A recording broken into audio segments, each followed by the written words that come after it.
guys? We're back at it again with another video. This is Red Pill, Blue Pill, episode 2. And today we're going to be talking everything Disney. Trip to Disneyland. So we kind of wanted to do a Disney everything video this time around. So what is it about Disney and Disneyland that makes you like it so much? So I'm a huge Disney fan. And Disney actually plays a real special part of my life, actually. It was somewhere that I always went as a kid with my grandparents, my sister growing up, and for my honeymoon, I actually took my wife for the very first time to Disneyland.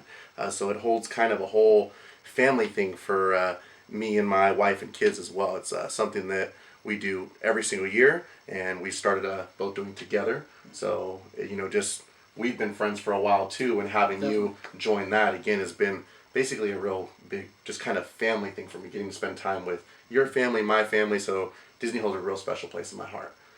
So when it comes to Disneyland, I love it all. Mm-hmm. There's not really one thing that I could say that I don't like about Disneyland, except it's the one place that I could be herded like a cow and be okay with it. So that's really the only thing, but I guess I'm not too upset about it. Really. Keep going back, right? Exactly. So it must not be. Exactly. Disneyland's a little different for me. As a kid, I only remember going about twice. So before Chris came to me and was like, hey, we should take a family trip 3 years ago, I was always kind of put off by Disney because I've just never really been there.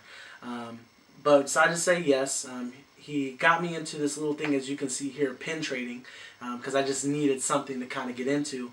And from there, it kind of just blossomed from there. So now I just love going because a lot of the reasons that you said. I like hanging out with my family. I consider you and your family my family. Like I said, we've known each other since 6th grade. So now it's just very special to me. It's a place that I like to go to get away just from life and everything, take my mind off of everything else. There's something about it that when I go there, it's cliche to say or kiddish to say, but it really does feel magical. Just when you're around all the characters and you see the cool shows that they put on and all the rides, and then you get to see, all the kids have a good time. My daughter loves it. My son loves Mickey. So just seeing, your kids, how they react around everything. It's just a fun place. Yeah, it really brings out the kid in you too, like you said, with the pin trading. You can see a couple of them up front here. Just a really small sample size of my collection, and Jacob has a whole bunch to attest to his as well. A lot of money. Yes, absolutely. It makes you go broke because of that stuff. My wife's not too happy. But it's just when you're there, us being 30 years old, you can feel like you're an 8-year-old child there just having a blast. Like every trip that you take, it's like your very first trip there. Even though you can see things 100 times at that place, it's like seeing it all for the first time. Whether it's a show, the rides. For me especially, one of my favorite shows there is the Mickey Magical Map. And it's something I can always get into, sing. I always have a smile on my face. Or the World of Color show. World of Color is really cool. Saw that for the first time with you last year when we were walking by. Mm-hmm. Yeah. And the special effects on that one is just phenomenal how much work Disney puts into this thing. Fire, lights, lasers, projecting a screen on water, basically. It's just crazy to think everything that they do for just people to go with their families and have a great time.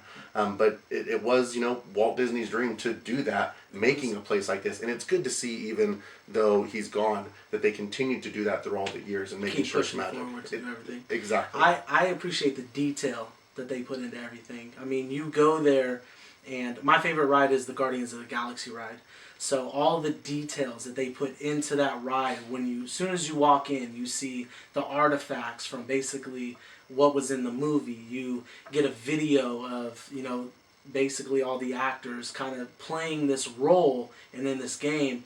And even at night when that thing lights up, it's just amazing to look at. Oh yeah. And that's what all of the rides, they do that. They just like I said, the amount of detail that they put into making that place pop, it's amazing. It literally feels like you're in the Disney world. You take a step back from reality, and it's like you're in a Disney movie. Yeah, which is crazy, being able to take a step back from reality in a place like that, because you probably have 40 to 80,000 people in what probably actually seem small, but you're just so spread out. It actually doesn't feel like you're cluttered whatsoever. No. But speaking of the Guardians of the Galaxy ride, so this ride, if you've never heard of it, seen it, been on it, it's a free fall type of drop. Could you do me a favor real quick and show the people the face that you make usually when you're on there? Not the joy one, the one you used to make, the scary one. So when I was my very first ride. Your very first ride. Our friend took my hands off the handlebars and I didn't know. It was a kind of like I did a little doo-doo in my pants face. And everyone has that face where you're just like that type of face. Pretty much, yeah. It's pretty funny to look at. It's not fun when you're going through it. But then I can ride that ride about 15 times a day. If I went to Disneyland and all I did was ride that ride and walk around, I'd have the best time. Be perfectly happy with it. Yeah. Best time of my life. Yeah. My favorite ride there is the Big Thunder Railroad, or Big Thunder Mountain is what it's called. Yeah. Just a little train ride, kind of a little mini roller coaster thing. But the thing that makes it just awesome, again, is like you said, the detail to it. There's an exploding cave in it, and with the smoke coming out, the lighting from the fuses and stuff. Tips back and forth. Exactly, yeah, just kind of moves around and everything. It's just so awesome to be there. And a ride that I think is really underrated there, because you don't think too much of it, is Pirates of the Caribbean. Oh, I love that ride. It's the second favorite ride. Yeah, and I was just talking to someone earlier today about it. They're like, you could blindfold me, walk me into Disneyland, take me into that ride, and you instantaneously know where you are because of the smell. Yes. So just think of the detail of that, of the smell of a ride. You know exactly where you are. That's how much detail they put into these things. That's my second favorite ride for one of the reasons that you can literally, that line could look humongous. It could look like it never ends. You're going to get in about 25 minutes. No matter where you stand. So if you want a quick little ride, it cools you down because it's nice and cool in there. Gets a little rest on your feet. Get a little rest. And I mean, who doesn't love the Pirates of the Caribbean movies? Yeah. It's just a place that people feel like they can go no matter what age and they feel like a kid again. Oh, yeah. And I can imagine after watching a bunch of documentaries about Walt Disney, that was his inspiration behind it. He wanted people to feel like kids and have a great time there. And I think it even far exceeded what he thought it was going to be. Oh, yeah. It was just crazy. I would 100% agree with you on that. What is one detail there you think that they've done that just kind of blows your mind? Whether it be a specific ride, a specific shop, a statue. Is there anything there that you're like, oh my gosh, like this is just amazing that they thought of that? So I mean, it would have to be, like I said, the Guardians of the Galaxy, just the tower that they have. Oh, yeah. At night when it lights up, I mean, it literally looks like it is a living, breathing, just building. Yeah. It just looks amazing. Yeah. If I was going to go other than that, it would probably be the next coolest thing that they just implemented is the Incredibles ride. How they put all the new lights and the tunnels and the Incredibles characters in that ride. Oh, yeah. We rode it for the first time last year, and I mean, it was fun. It's the same roller coaster that they had last time, but for some reason, you add a little bit of flashy lights and some sound effects and some characters, it makes it a brand new ride, and it just looks really cool at night. And that's the thing with that one, you have to do it at night, so I think really get the full experience of it. For me, it's when you walk through those, I'm going to call them main tunnels of Disneyland because you have to come under the railroad to get into it, and you're in the Main Street area. That's supposed to replicate Walt Disney's hometown. Okay. So to think in Missouri? Yeah, exactly. To think that that's what he wanted to do to bring people to his home. I'm like, whoa. You know, you're basically saying everyone that comes in there is like your family because for your little small town place and you want to project that to everyone. So you're really wanting everyone to feel like they're at home. Which is a great little detail of it, I think. I really like the Haunted Mansion ride. I think that's really cool. If you ever go there for Halloween and Christmas, and they do the Nightmare Before Christmas theme, that is an awesome time to go through that ride. That, during those seasons, I would say is probably another underrated If ride. you had to pick one season to go, though, when are you going to go? I'm going Christmas. Christmas time. Christmas. So I would agree with you 100% because of It's a Small World. Yes. The show that they put in through It's a Small World, again, detail is fantastic. It turns into just this whole Christmas thing, everything. It seems like they just add so much more to the ride at that time. They might not even do it, but to me it just feels like they add so much more because of the Christmas lights and things. Yeah. Another like good holiday, because we've done this too, is Halloween, because all the villains come out then. And the normal villain you only get to see is Cruella. So it's really cool to get to meet all those other characters.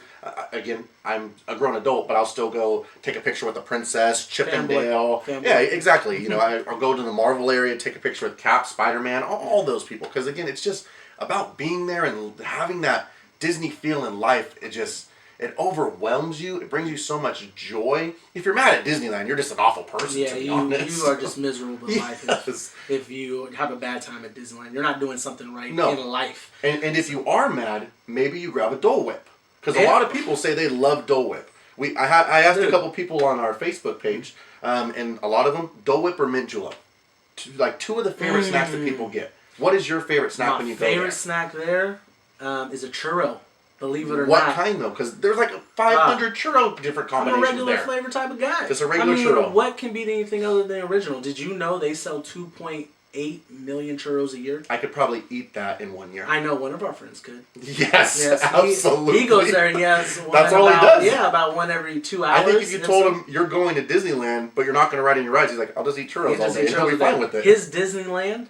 I would say the churro, and then the Dole Whip I had for the first time last year, because when I told you I didn't, you were like, well, you're trying it. And just on a hot day, that thing is amazing. Just whoever thought that just pineapple flavored soft serve would be amazing.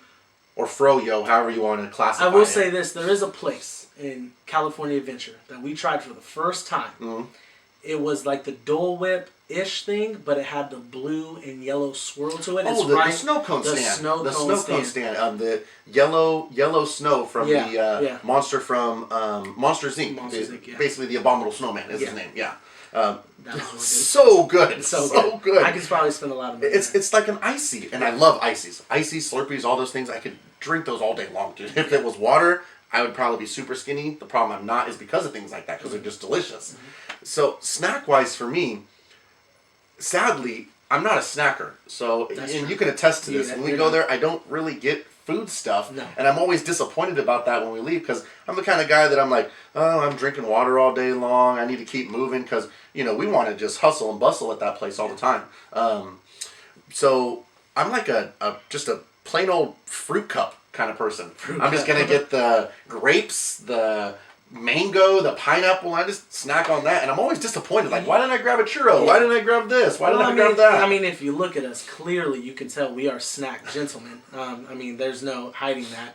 I think it's more of just because, honestly, the only time we really snack is if it is one of those major things, because with our families there, we're just so enthralled into Disneyland that we honestly don't think about snacking. Sometimes we even forget to eat. Yes. We're like, what time is it? Holy crap, we gotta and it's just because you're lunch. Go the whole time, because you just want to do it all, knowing that you still have plenty of time to do it. It's just the nostalgia of Disney. The nostalgia of Disney just wants you to keep moving, keep going, keep moving.